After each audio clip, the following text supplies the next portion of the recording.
Hello, my name is Nick Ward. I'm a correspondent and presenter, and for the last couple of years I've been highlighting through video updates the work of the Skills for Climate Change programme.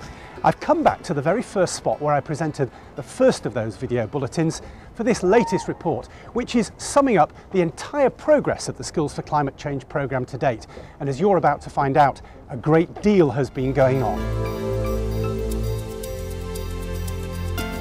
We had three main objectives that we were addressing. One was innovation, the second was mainstreaming, and the third was the transnational sort of links. And in relation to the learning tools, I think the innovation has really come from how flexible the tools can be used. We've created a set of tools in a number of different formats that means that almost any learner, anywhere, at any level, can use the tools to help them to engage with the technologies and see how they are relevant to their particular occupational day-to-day life.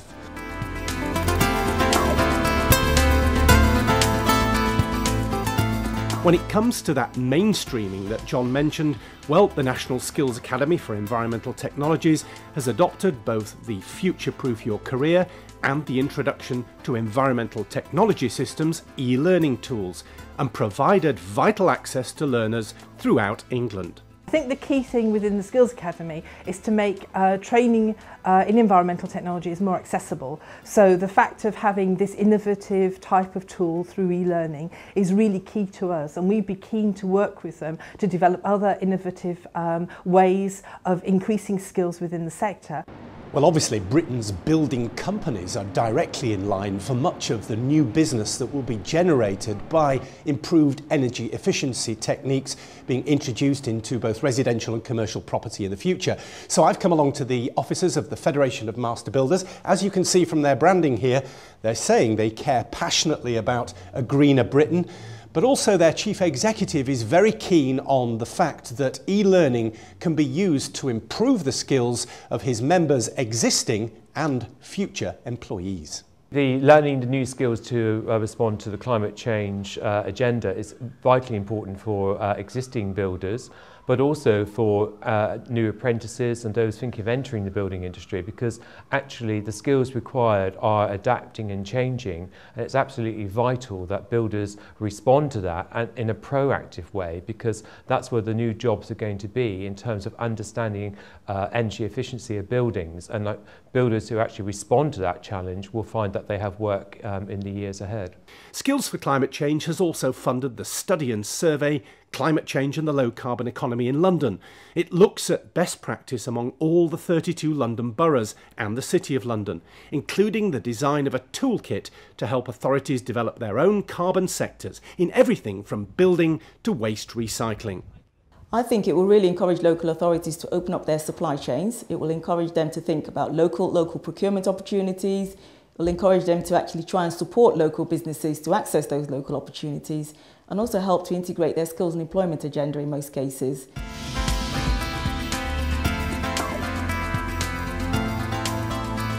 Those of you who saw my last video update will know I came to this historic city in Sweden, also known to be a centre for academia, because transnational work, as it's called, is very much part of the terms of reference for Skills for Climate Change.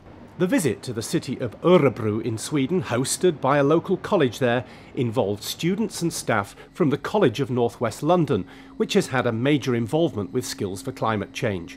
Each of the students had scored a success at the college's hugely popular and very competitive Industry Day, which included the so-called Big Rig competition seen in this video. Inside these boreholes, the pipe can last for a minimum of 50 years.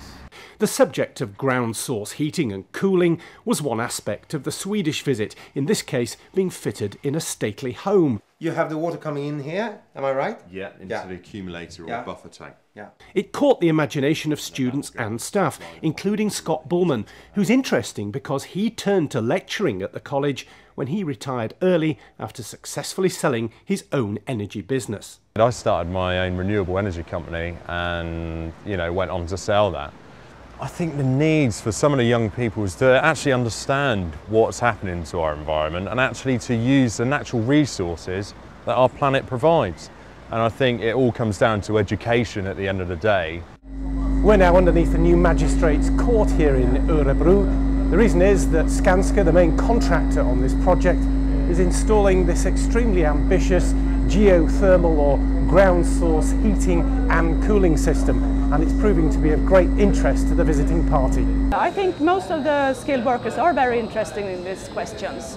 We start with environmental questions already in kindergarten, and everyone have this. We want to live on a happy earth, so I think that's important for all the workers, and they are interested. Everyone will do as much as they can. UK were a little bit behind, but for the last couple of years we are really catching up in this one. I can see the number of students coming through and they are discussing. It's quite amazing once you pass all this knowledge over to them, because we do this environmental awareness course, which is just to show them all these different technologies available to us. Now they're very, very enthusiastic. I mean, I spoke to so many, over more than 100 students, and they say, okay, I'm going to open one of these, I'm going to put up heat pumps, I'm going to do solar thermal, things like that. That's exactly the future. That is ideal. Is it more something that may be carried out in the countryside?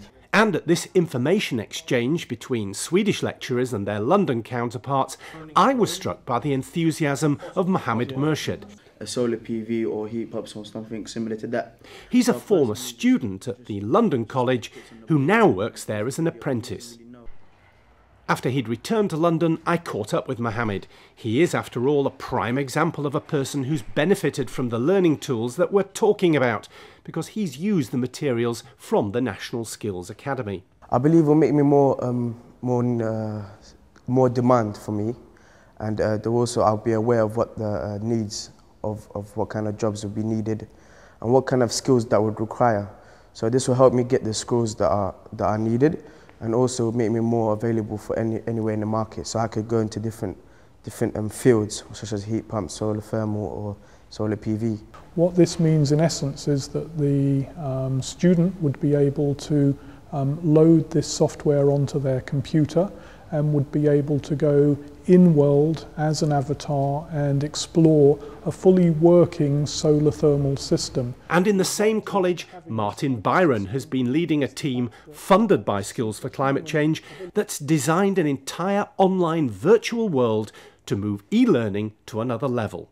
The advantage to having this type of system is the fact that you've got superhuman abilities, really. We can allow water to flow when it's not really in pipework. So, for example, we can cut through a cross-section of a evacuated tube collector for a solar thermal system.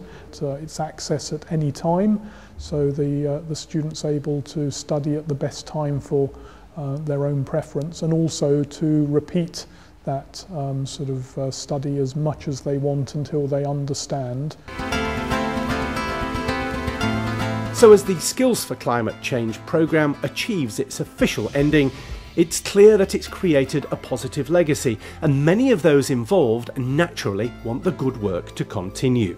What we have identified is that in the UK and in London in particular, the Skills for Climate Change project has been very helpful and successful in engaging individuals and small businesses with the environmental technology agenda, and also the need to upskill so that they are ready for the future and they continue to be employable in the future. Any other ways that we can develop other types of tools to make training more accessible, and also directly link those to the future government policy in this area, and particularly the up and coming Green Deal area, where it's not just around environmental technologies, it's also around energy awareness and also the improving energy efficiency. So if we can then get some key skills and tools to increase employers' understanding of that, then that would be really beneficial.